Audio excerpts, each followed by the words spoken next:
stop smoking weed. Now, weed was something that I was doing just to escape who I was. It was just something I was doing to fit in, or something I was doing just because I wanted to please certain friends of mine. That's really how it started, for real, for real.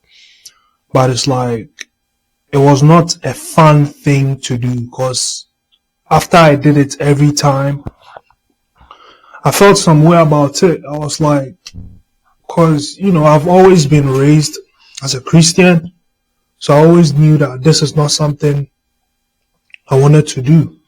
You feel me? Because I've stopped smoking for like 2 years now, and it wasn't something that I really wanted to do, because anytime I do it, I feel some type of way about it. Like, I wasn't really myself after I do it. Like, I was always feeling guilty after I did it. But it's like I did it anyway because, why? I was addicted to it. Because I kept going to that vice, you feel me? Because I thought that was what's going to get me out of my shell. Because, when you smoke, you're not sober anymore as a result. Anything you do, it doesn't come from your actual mind, but your subconscious mind is now controlling everything you're doing. It's not really you. It's because of the smoke. As a result of that, you are acting a fool. Now, this is different from other people's experience. Now, my experience was, anytime I took it, I had low energy. I wasn't productive. Sometimes I wasn't productive, especially when I don't have to work, because there were certain days that I did it before I went to work, which is crazy work. Like, it doesn't make any sense talking about it now, but then I felt like that was the life, because all the people around me were doing it. So I felt like there was really nothing wrong with it, because it's normal. You feel me? That's what I thought. But I got to a point where I was like, nah, this has to go. And this decision wasn't made by me, because I was hanging around two friends. One was Carlos, and one was, I forgot his name, for real. But you know who you are, right? So we were three friends, and we were always doing the smoking stuff every single day, right? And we were like, bro, there was one day that we sat down, and mind you, I was the youngest. They were in their late 20s. I mean, one was in his early 20s. Right, and these guys were talking about the goals that they have and the things that they set to do in life. And I was out here being young, being like, well, life is just easy. I've not been through any pain to know my purpose. So when we had that conversation, I was like, wow, this is real deep, because these guys are actually doing this smoking and they actually have goals, but I don't. Right? So after we had this conversation, the guy who was 33, we'll call him Michael. Michael was like, bro, I think we have to stop for a while. Let's stop for a while. And the other guy who is in his early 20s, we'll call him Samuel. I mean late 20s, sorry. We'll call him Samuel, was like, yeah, I think we should stop, because we all have certain big dreams out here.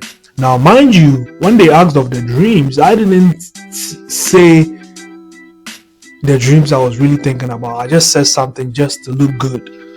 You feel me? So we're all like, okay, yeah, let's come to an agreement to quit. All right. So we said to quit for 2 weeks so that we'll come back. Right. And I took that 2 weeks very personal, because I really wanted to quit, because I didn't like how I felt when I did it. All right. I was lethargic. I didn't have the energy, So I'm like, okay, I do really want to quit this stuff. Right. So 2 days come by, and Samuel be like, bro, I really can't do this. I think we have to still smoke. And Michael was also like, yeah, I agree. I couldn't stand it. Now, me, the young one, I'm in there and I'm like, nah, I don't want to do this. Why do we tell ourselves something and we don't stick to what we want to do? Now, mind you, I've been having sleepless nights. I've always been thinking about this, going to work, I took it personal, because I was trying to get myself right, because I'm like, bro, these people actually have dreams out here and I don't. All right. So I'm like, yeah, I do have to take this serious. So they did what they had to do, and I took a different route. Now, let's get into the video now.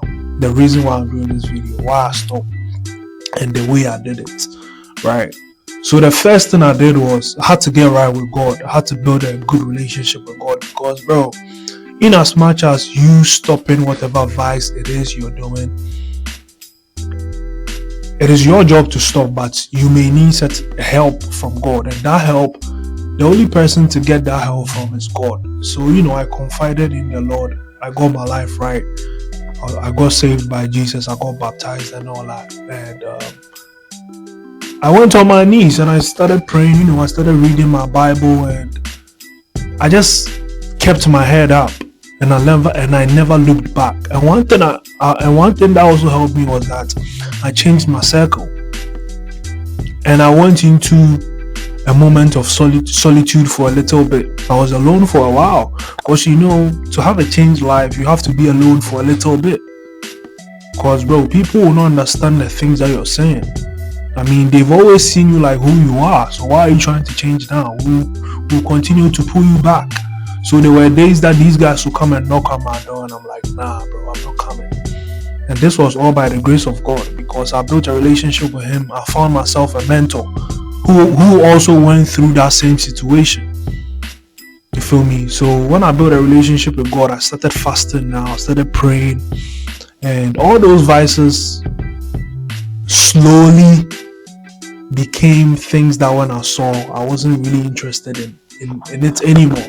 And mind you, me saying this does not mean during those times I wasn't thinking about it, or during those times I wasn't having temptations to actually go do it. Because it was hard, I'm not going to lie. It's hard to stop something you've been doing for a particular period of time because you love how you feel. It's like going to the gym. You love how you feel when you get that pump. So you always want to go in the gym to get that. So it's like me doing it all the time. I always want to go in there and do that. And bro, it was just crazy because there were certain days that we could do like 10 rows and it'll finish in that same day. Like, it was really, really crazy. I'm not going to lie. But God really came through for me. So it's like if you're having troubles with yourself, smoking, just build a relationship with God. Pray to him, fast. Because when you fast, you subdue your flesh. When you fast, you put your flesh under subjection. You be like, bro, I'm ruling you now. Because when you're fasting, your spirit man is awake. So the first thing we talk about is you have to build a relationship with God. Let him help you find a mentor who will guide you through that. And mostly, you should find a mentor who has been through that situation, or know someone who went through that situation and he helped him or her, combat that. All right. Now, the next thing I did was I had to be truthful to myself. I had to be real with myself. I had to come to the decision that I am not doing this anymore. I'm not doing this again. See, in as much as you're building a relationship with God, you can fall sometimes. But your decision has to be stronger than that, because you know the consequences that will come by when you go do the smoke. You know how you feel. You think you are this guy on top of the world, you're smiling, you're having a good time, but it's just a temporal thing. You feel me? It's like you have a permanent situation and you are engaging in vices to stop that. But once those things clear out of your face, you go back to the same thing. Like, why would you go to work and before you go to work you're smoking? It doesn't make any sense. Like, this is just common sense. But it's like you have to make that decision that no, I'm never going back. This is the decision I've made and I'm not going back. Now, my friends made the decision, but they still went back. So you have to make a decision that, bro, I am not doing this anymore. And the last thing I want to talk about is, if you had friends you were doing those things with, please and please and please again, cut off those friends. Because when I said I stopped, mind you, I was still hanging around with them for a while. But it got to a point that I was like, you know what, I don't want to hang around you guys anymore. And I didn't even have to say anything because I was protecting my energy. I mean, it was weird. I felt weird for a little bit. But after a while, I'm like, bro, this is me right here. I want to stop. They don't. So let them do what they have to do. I'm going to protect myself. I'm going to protect my energy. That's all it is. So I had to protect what I had to protect. So I cut them all off. I don't care what they think. This is what I think. At the end of the day, I was brought into this world alone. I will die alone. So why do I have to think about what they have to think? If I die, I'm going alone. I'm not going with them. It's my life. It's not theirs. Maybe they want to do that, but I don't. So you have to cut your friends off. You have to cut them off. And the environment that you are, if you have the ability to move, please move. But if you don't, even if you don't have the ability to move, make sure your environment do not affect you. If a lot of people around you do smoke, make sure it doesn't affect you. But if you have the power, please move from that environment. But your friends, you do not have to stay in contact with them. You have to cut them off completely. That's the way you can let it go, man. So this is what I did to stop smoking, and I've been sober for 2 years. I hope this helps you. But yeah, man, that's all your boy got to say, man. Peace. I'm out.